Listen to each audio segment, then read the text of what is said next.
प्यारे विद्यार्थियों, सादर नमस्कार। हंसते रहें, मुस्कुराते रहें। मैं आपके लिए हर रोज़ नई नई प्रकरण में नए नए टॉपिक लेकर आपके सामने उपस्थित हो रहा हूँ। हर दिन मैं आपको पढ़ाने की कोशिश करता हूँ कि हर दिन ये नहीं पढ़ सकें, एक दिन छोड़ कर एक दिन मैं आपको आधे घंटे का वीडियो डालता हूँ मेहनत करके।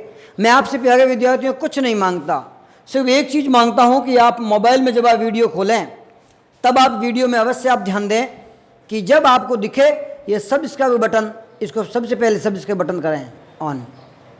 सब्सक्राइब होने के बाद में ये जो आपको दिख रहा है रानीदान रावल हिंदी संस्कृत अध्यापन by RD Rawal sir Balotra, इसके बाद में लाइक है ये अंगूठा वाला, ये आप लाइक करके जब ये आसमानी हो जाता है तब आप मानिए हाँ हो गया है। माउंट लक्की एकेडमी के द्वारा रानीदान रावल द्वारा हिंदी संस्कृत अध्यापन आपको बच्चों को करवाया जा रहा है, तो बच्चे तो अभिभावक इस बात का ध्यान रखेंगे, लाइक अवश्य करें। कई लोग कहते हैं हमें लाइक का पता नहीं है, तो ये मैंने बता दिया आपको, ये अंगूठा है, इस अंगूठे को एक बार दबाना है प्रत्येक वीडियो में, लेकिन सब्सक्राइब केवल एक बार ही करना है। वह लाल दिखता है तब तक करना है, लाल खत्म हो गया उसके बाद में बस अब नहीं करना है, एक बार करना है। इस सब्सक्राइब से क्या होगा, जब भी मैं वीडियो डालूंगा विद्यालय की तरफ से किसी भी विषय का किसी भी कक्षा का डाला जाएगा वीडियो, तब आपके मोबाइल पर मैसेज आ जाएगा ताकि आप आराम से बच्चों को पढ़ा सकें। बच्चे हैं, बच्चे भी आराम से पढ़ सकें, पता चलेगा आज वीडियो डाला है। लेकिन इंतजार करना कब डालेगा कब डालेंगे तब ढूंढना पड़ेगा। तो मैसेज आएगा, मैसेज खोलते ही लिंक आ जाएगा, वो आप आराम से बच्चों को पढ़ा सकते हैं, बच्चे पढ़ सकते हैं। धन्यवाद। अब मैं आपको पढ़ा रहा हूँ अपना अगला प्रकरण, जो अपना प्रकरण अब तक मैंने जो पढ़ाए हैं 2 प्रकरण। एक दीर्घ स्वर संधि। प्यारे विद्यार्थियों, मैं आपको पहले से बता चुका हूँ स्वर संधि, स्वर को संस्कृत में कहते हैं अच संधि। स्वरों को अच कहा जाता है। हमारे जो संस्कृत में स्वर 13 होते हैं, हिंदी में 11 होते हैं, स्वरों को संस्कृत में अच कहा जाता है, इसीलिए इसको अच संधि कहते हैं और हिंदी में स्वर संधि कहते हैं। दीर्घ संधि मैंने आपको कहा था दोनों समान स्वर मिलकर उसी का दीर्घ स्वर बन जाता है, इसे दीर्घ संधि कहते हैं। और दूसरे भाग में मैंने पढ़ाया था गुण स्वर संधि। गुण स्वर संधि का मतलब अ या आ के बाद में ई आए तो ए हो जाएगा, उ आए तो ओ हो जाएगा, तो री आए तो अर हो जाएगा।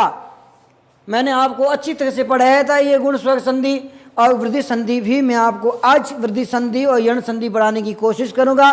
प्यारे बच्चों, मेरे अति प्यारे लाडले विद्यार्थियों, आप बच्चों लाइक अवश्य करें। मैंने आपको बोल दिया है, फिर कह रहा हूँ लाइक नहीं करोगे तब मेरा पढ़ाने का मूड नहीं होता। और आज यदि अधिक से अधिक लाइक नहीं आए तो मैं वीडियो, आज मेरा ये अंतिम वीडियो रहेगा, अंतिम क्लास हो गई। आज के बाद मैं क्लास ऑनलाइन नहीं लूँगा, क्योंकि मुझे भी मेरे घर पे रहना है, मुझे सुरक्षित रहना है, मेरे भी स्वास्थ्य का ध्यान रखना है, समय भी मेरे पास कम है, मुझे भी काम करना है। इसीलिए आज लाइक अधिक से अधिक आएंगे, अधिक से व्यू आएंगे, आप अधिक से आगे भेजेंगे तो ही मैं आगे पढ़ाऊँगा, वरना मेरे प्यारे बच्चों, प्यारे विद्यार्थियों, अब मैं आपको नहीं पढ़ाऊँगा। ये मेरा अंतिम वीडियो ही समझें।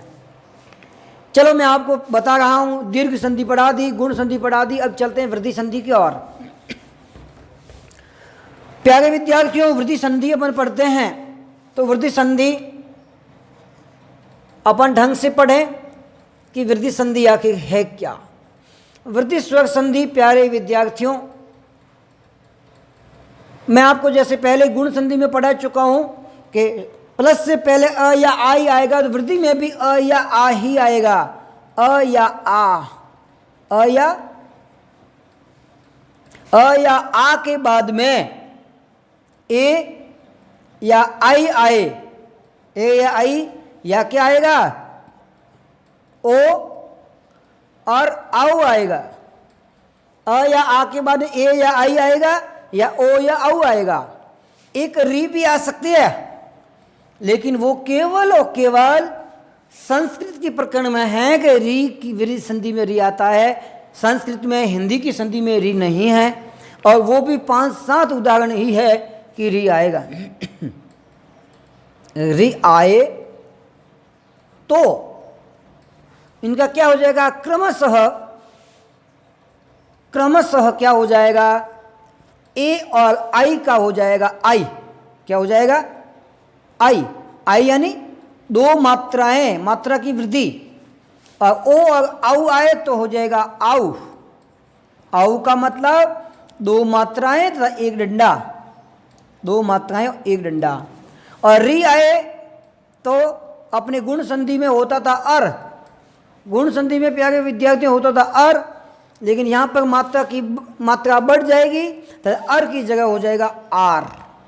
5-7 उदाहरण हैं, ये ज़्यादा नहीं है। अब मैं बताऊंगा ढंग से पढ़ना। आर हो जाता है। अब मेरे प्यारे विद्यार्थियों ध्यान से देखिए, ध्यान से पढ़िए। ध्यान से पढ़ोगे तो समझ में आएगा, ध्यान से नहीं पढ़ोगे समझ में नहीं आएगा। फिर कहेंगे कि सर ने पढ़ाया चीज़ समझ में नहीं आई। सर का काम पढ़ाना नहीं है, मार्गदर्शन करना है। हम आपका मार्गदर्शन कर सकते हैं, पढ़ना तो आपको ही है।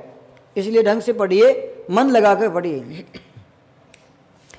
जिस प्रकार मैंने गुण संधि में बताया था प्लस से पहले अ या आ ही आएगा, तो प्यारे विद्यार्थियों वृद्धि संधि में भी प्लस से पहले अ होगा या आ ही होगा।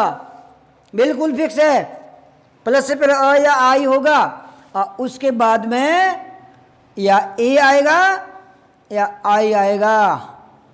तो ये क्या हो जाए, ए और आई का दोनों का आई हो जाएगा, आई हो जाएगा, इन दो मात्राएं। और प्लस से पहले तो या आई आएगा, बाद में या तो ओ आएगा या फिर आऊ आएगा। तो बराबर क्या हो जाएगा, आऊ हो जाएगा मेरे प्यारे विद्यार्थियों, दो मात्रा तथा एक डंडा हो जाएगा। और प्लस से पहले अ या आ ही आएगा। गुण और वृद्धि में दोनों में एक ही नियम है, प्लस से पहले वाला। लेकिन बाद में ऋषि आए। 5-7 उदाहरण ही मैं कह रहा हूँ। हिंदी में नहीं है, हिंदी में पढ़ने की आवश्यकता नहीं है, हिंदी में री नहीं है। गणित ये संस्कृत के ही कुछ नियम है, संस्कृत के कुछ नियम हैं, हिंदी में नहीं है। कुछ एक उदाहरण है जो बताऊंगा री, वरना तो अ या आ के बाद में री आए तो प्यारे विद्यार्थी अर हो जाता है गुण संधि। लेकिन इसमें संस्कृत में अ या आ के बाद में री आए तो आर हो जाता है। और ये 5-7 उदाहरण हैं, वो मैं आपको बताऊंगा। प्यारे विद्यार्थियों ढंग से देखेंगे तब आपको पता चलेगा कि वास्तव में ये क्या चीज़ है। अब देखिए मेरे प्यारे विद्यार्थियों, अ या आ के बाद में ए आई आए, जिस प्रकार देखिए तथा धन एव, तथा धन एव। प्यारे विद्यार्थियों यहां पर आ है, मैंने क्या बोला, अ या आ आएगा, आ है। तथा यहां ए है तो क्या बनेगा, आई। क्या बनेगा, आई, आई बनेगा, दो मात्राएं। तो ये आ और ए मिलकर आई बना, अर्थात थ के ऊपर ए आई की मात्रा तथाई बना, तथाई बना। दूसरा उदाहरण दें आपको तो देखिए, एक और एक कितने होते हैं, आप बोलेंगे एक और एक 2 होते हैं या एक और एक 11 होते हैं। नहीं, ऐसे आप संधि पढ़ गए हैं, गणित नहीं पढ़ गए हैं। गणित मुझे आते नहीं, बड़ा आदमी, गांव का आदमी, आपको ध्यान नहीं है। यहाँ पे प्यारे विद्यार्थी अ है और यहाँ ए है। अ और ए मिलकर आई बना, अ और ए मिलकर आई, अर्थात ए का ऊपर दो मात्रा एक एक बना, एक एक, एक धन एक, एक एक बना, एक एक बना। एक आपने श्लोक सुना हो तो अयम निज परोवेति गणना लघु चेतसाम उदार चरिता नाम तु वसुधैव कुटुंबकम, जो हमारा भारत का बहुत ही प्रसिद्ध श्लोक रहा है हमारे भारतीय संस्कृति के लिए। वसुधैव कुटुंबकम, वसुधा, वसुधा धन एव, वसुधा धन एव, एव का मतलब होता है ही, एव का मतलब ही होता है। जब आपको मैं समास पढ़ाऊंगा तब ढंग से पढ़ाऊंगा एव का। आज थोड़ा सा गला खराब है, आवाज़ थोड़ी गड़बड़ है, तो प्यारे विद्यार्थियों ध्यान देना आप थोड़ा।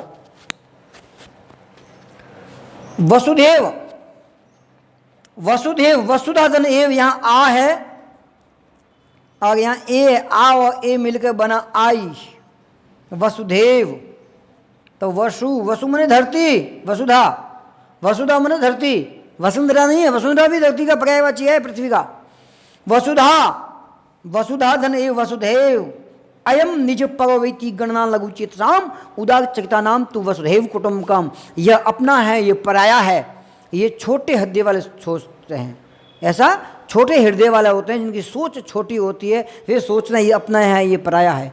अयम निज पगविति गणना लघु चेतना, लेकिन उदार चरिता नाम तो वसुधैव कुटुंबकम। उदार चरित्र वाले होते हैं, उदार हृदय वाले, उदार विशाल सोच वाले होते हैं, वे पूरी वसुधा को ही अपने परिवार मानते हैं। वसुधैव कुटुंबकम, कुटुंबकम यानी पृथ्वी, परिवार, पूरी पृथ्वी हमारा परिवार है। ये हमारी भारतीय संस्कृति है। हम केवल हमारे घर को या गली मोहल्ले को, शहर को, गांव को, जिले को, राज्य को, देश को परिवार नहीं, बल्कि पूरी पृथ्वी को ही परिवार मानते हैं। ये हमारे भारत की परंपरा है, ये भारतीय संस्कृति और संस्कार रहे हैं।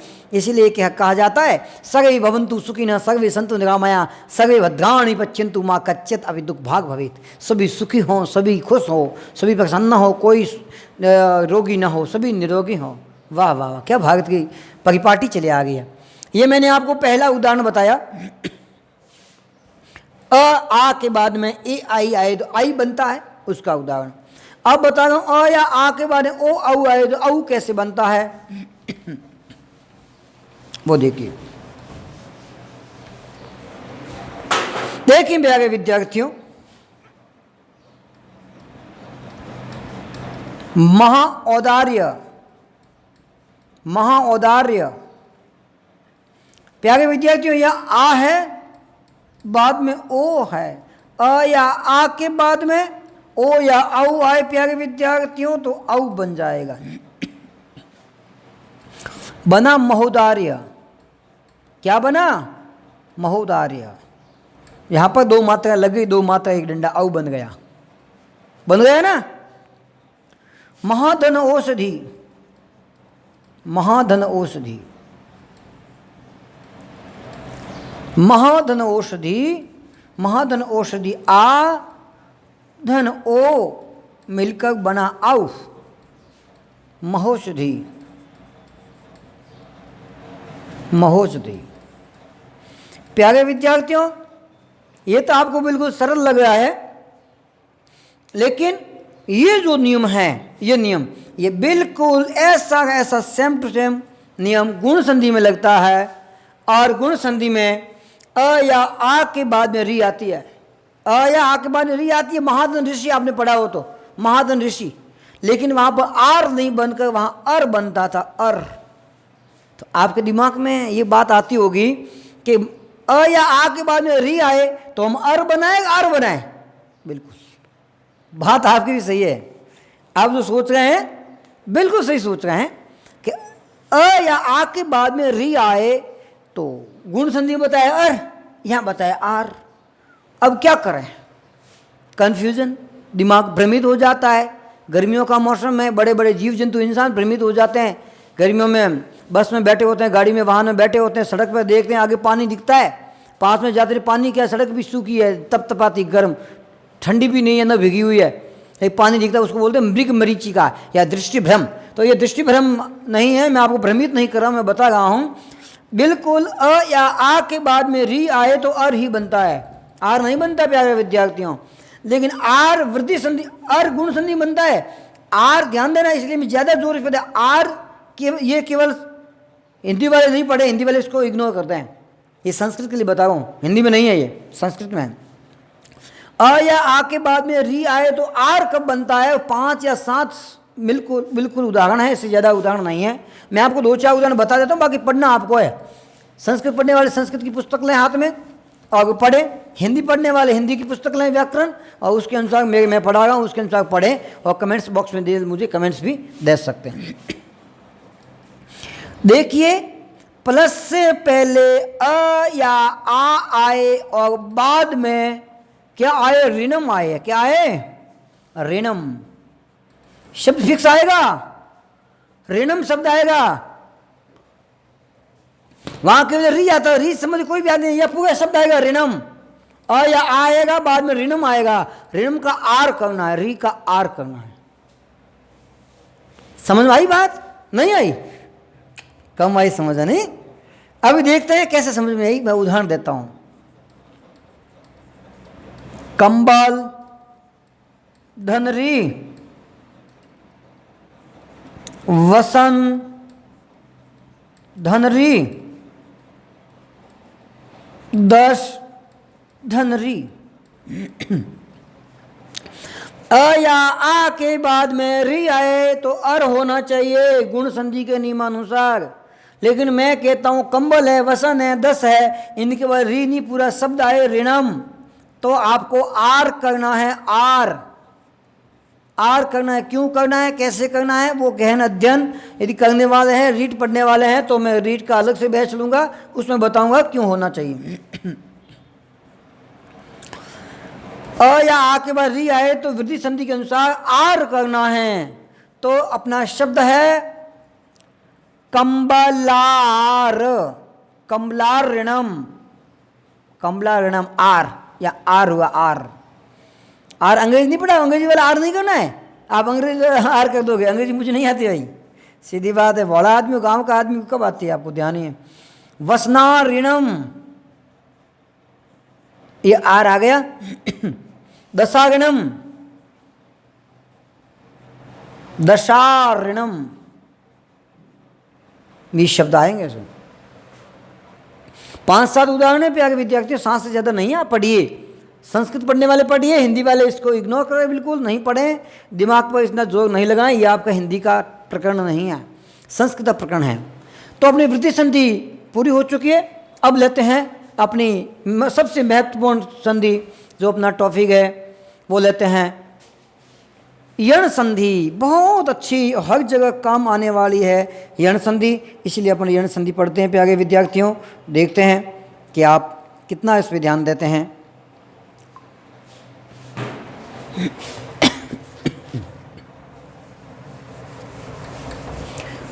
अब अपन यण संधि पढ़े। यण संधि का सूत्र मैंने आपको थोड़ा सा समझाया था, नहीं समझाया तो समझा देंगे।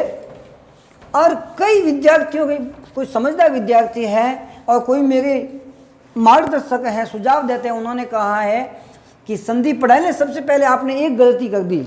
बिल्कुल मैंने गलती नहीं की, मैंने पढ़ाया भी था, लेकिन कई लोगों ने कहा कि नहीं इतना बड़ा क्या टॉपिक बच्चों की समझ में नहीं आएगा, इसलिए मैंने नहीं पढ़ाया, वरना हमेशा वो पढ़ाना चाहिए था। महिष सूत्र, कई बड़े पढ़े लिखे संस्कृत के विद्वान हैं, उन्होंने भी मुझे कॉल किया, और कई मेरे साथी भी हैं, सहयोगी है, सुझाव देने वाले, उन्होंने भी बताया कि महिष सूत्र पढ़ाने चाहिए थे। बिल्कुल, ये स्वर संधि करने के बाद महिष सूत्र करवा दूंगा, क्योंकि महिष सूत्र व्यंजन संधि में बहुत आवश्यक है, बहुत ही जरूरी है। महिष सूत्र पढ़ाएंगे, महिष सूत्र बिल्कुल पढ़ाएंगे, महिष सूत्र के अनुसार पढ़ाई करवाएंगे। अब मैं बताता हूँ यण संधि। प्यारे विद्यार्थियों, इसमें ध्यान देने योग्य एक ही बात है, संस्कृत का इसका सूत्र है इको यणाची, इको यणाची, इको यणची, ये सूत्र है। ये सूत्र कहता है कि यदि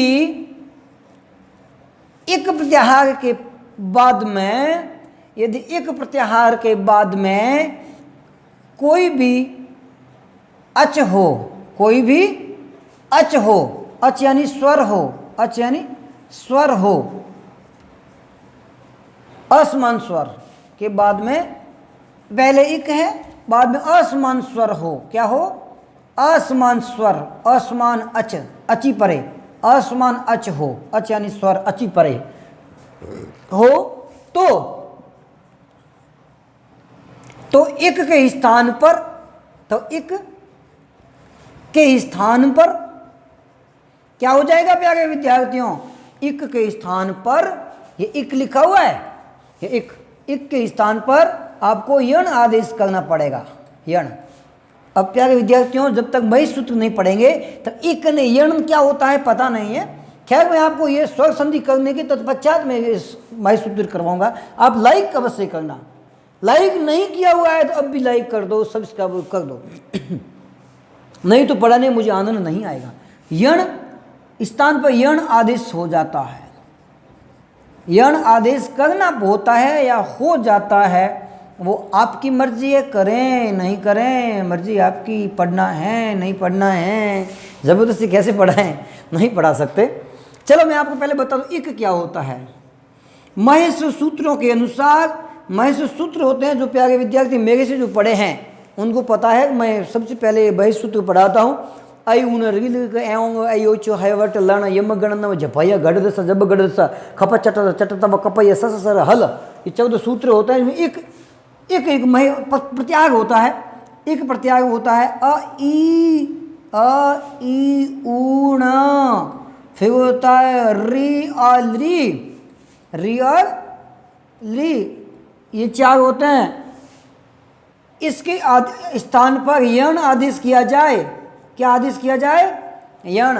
यण होता है हय वर्ट, ह य व रट लण, लण लण न तक लण, हय वर्ट। ये सूत्र प्यारे विद्यार्थियों कहता है कि ई के बाद में असमान, इनके बाद असमान स्वर, मतलब ई के बाद में वापस ई नहीं आनी चाहिए, ई नहीं आनी चाहिए। बाकी 11 स्वर आ सकते हैं कोई भी। ऊ के बाद में ऊ नहीं आना चाहिए, छोटा बड़ा कोई भी, बाद में इसके अलावा 11 स्वर कोई भी आ सकते हैं। ई के बाद में ई नहीं आनी चाहिए, छोटी बड़ी है कोई भी, बाद में 11 स्वर आ सकते हैं। और री के बाद में ली नहीं आनी चाहिए, इसके अलावा बाकी वाले 12 स्वर आ सकते हैं, बाकी वाले 12 स्वर आ सकते हैं। तो ई के स्थान पर यह हो जाएगा, ऊ के स्थान पर व हो जाएगा, री के स्थान पर र हो जाएगा, री के स्थान पर ल हो जाएगा। प्यारे विद्यार्थियों, कैसे? उदाहरण दूं? क्या उदाहरण देना है यार, बता दिया ना, पढ़ लो, मुस्कुराते हो। पढ़ना तो है ही, जब तक जिंदगी रहेगी फुर्सत न होगी काम से, जब तक जिंदगी रहेगी फुर्सत न होगी काम से, थोड़ा समय निकाल कर प्रेम कर लिया को भगवान श्री राम से, प्रेम कर लिया को भगवान श्री राम से। बोलिए सियावर रामचंद्र भगवान की जय हो। अब देखिए प्यारे विद्यार्थियों, जैसे एक एक दो दो उदाहरण सबके दूंगा। अति धन अंत, अति धन अंत, अति धन अंत हम पढ़े। यहाँ पर क्या है? ई, बाद में क्या है? अ। कहने का मतलब यहाँ पे ई है, बाद में असमान स्वर है, तो ई को य में बदलो, ई को य में बदलो। तो अ, इसमें ई हटाया, ई का बनाया य, ई का क्या बनाया? य। ई हटाया, ती नहीं हटाया, ती नहीं हटाया, ई हटाया, केवल ई की मात्रा। तो आधा तर है, तो और बाद में अ इसमें जुड़ा, तब ये बना अत्यंत, अत्यंत। और इस प्रकार अपन देखते हैं, ढंग से पढ़ते हैं तो पता चलता है, नहीं तो अपन तुक्के ठोकने वाले अपन। तो आपको ध्यान है, मारवाड़ी आदमी बहुत समझदार होते हैं। मारवाड़ी कैसे होते हैं? ध्यान है, एक मारवाड़ी आदमी को जिसने फांसी का आदेश दिया और कहा कि बताइए आपको फांसी की सज़ा मिल गई है और मैंने लिख दिया है कलम में फांसी का आदेश, लेकिन आप अंतिम इच्छा मांग सकते, कोई भी एक अंतिम इच्छा, वो आपकी पूरी होगी। तो अगर साहब मारी जगह थे लटको पर फांसी मारते हैं। तो जज साहब ने कहा मारी जगह थे लटको पर फांसी मारते हैं। तो अपन मारवाड़ी बहुत समझदार है, बहुत बुद्धि ज़्यादा है, उल्टे टेढ़े मेढ़े काम करते हैं। चलिए, ये प्रतिधन एक, प्रतिधन एक ई है, और ई के बाद में ई है, यानी असमान स्वर है, तो ई का बना य, प्र और ई का य बना, पीछे आधा त रहेगा, ई हटी त नहीं हटा, आधा त, एक ही लगी मात्रा, ये बना प्रतीक। ई का य ऐसे बनाया जाता है, ढंग से समझिए। ई को ये आप नियम बना, ये आपकी सारणी बना लें, ये सारणी बनाओगे तो कोई समस्या नहीं आएगी आपके, बिल्कुल। सारणी का एक ही उदाहरण समझ लोगे तो भी, उदाहरण याद आ गए ना तो भी आप ढंग से पढ़ लेंगे, उदाहरण याद करेंगे तो भी काफ़ी है। इसीलिए आप ढंग से पढ़िए, आराम से पढ़िए, मस्त होके पढ़िए। बाद में अपना है ऊ देखिए, वधू, वधू आपको दीर्घ संधि समझाया था। अरे भाई दीर्घ संधि में अलग था, वो था वधूधन उत्सव, ये वधूधन आगमन है, आगमन, वधूधन आगमन। ऊ है, बाद में असमान स्वर, या ऊ है और बाद में असमान स्वर आ है, तो ऊ और आ है, तो ऊ का बनेगा व, ऊ का क्या बनेगा? व। इसलिए बना आधा ध हटेगा, ऊ रहेगा, ऊ का व बनाएगा तो ध तो रहेगा ना, ध की जगह ध और ऊ की जगह व में आ की लगाई मात्रा, वधवा, वधवागमन। ये वधवागमन, विधवागमन मत लिखना है, विधवागमन पूरा अशुद्ध कर दोगे। वधु, वधु, नववधु, नवविवाहिता, दुल्हन, उसको बोलते वधु। विधवा गमन मत लिखना, विधवा का आगमन, वधु गमन है। लेकिन अपने क्या सोच इतनी रखते हैं, करें क्या। और दूसरा अपना प्रसिद्ध उदाहरण है वो सुधन आगमन, सुधन आगमन। प्यारे विद्यार्थियों, सुधन आगमन। ऊ और आ है, ऊ के बाद में असमान स्वर है, ऊ के बाद में असमान स्वर हो तो ऊ का व बनता है, ऊ का बना व, लेकिन स तो रहा ना आधा, आधा स, आ की लगी मात्रा स्वागतम, स्वागतम, आगतम, स्वागतम, स्वागतम, सुधन आगतम, सुधन आगत या आगतम एक ही बात है। स्वागतम, लोग इसको और करते हैं सुस्वागत, सुसुआगतम, फिर वो डबल सु जोड़ देते हैं, उनको ध्यान नहीं आगे सु जुड़ा हुआ है ये, तभी स्वा बना है, स्वाधनागतम। री का र कैसे बना? री का र आपको बता रहे हैं, थोड़ा आप भी सोचो, दिमाग लगाइए, कोई उदाहरण आपके दिमाग में आ रहा हो तो। नहीं आ रहा? किसके आएंगे, कौन माता भजी करे, ये थोड़ा टेढ़ा है, ये बाद में समझा दो, पहले लरी वाला समझा देता हूँ, लरी वाला, ठीक है, पहले लरी वाला समझाता हूँ। देखिए, लरी धन आकार और एक है लरी धन आकृति, लरी धन आकृति। यहाँ लरी है, लरी के बाद में असमान स्वर है, यहाँ पे लरी है, लरी के बाद में असमान स्वर है, तो लरी का बनेगा ल, क्या बनेगा? ये बना ल, ये आ, तो ये आ लाकार, क्या बना? लाकार। ये बनेगा लाकृति, क्या बनेगा? लाकृति। यह है लरीधन आदेश, लरीधन आदेश, यह है लरीधन आदेश।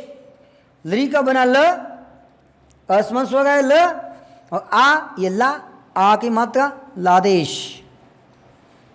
ये लरी के महत्वपूर्ण उदाहरण थे प्यारे विद्यार्थियों।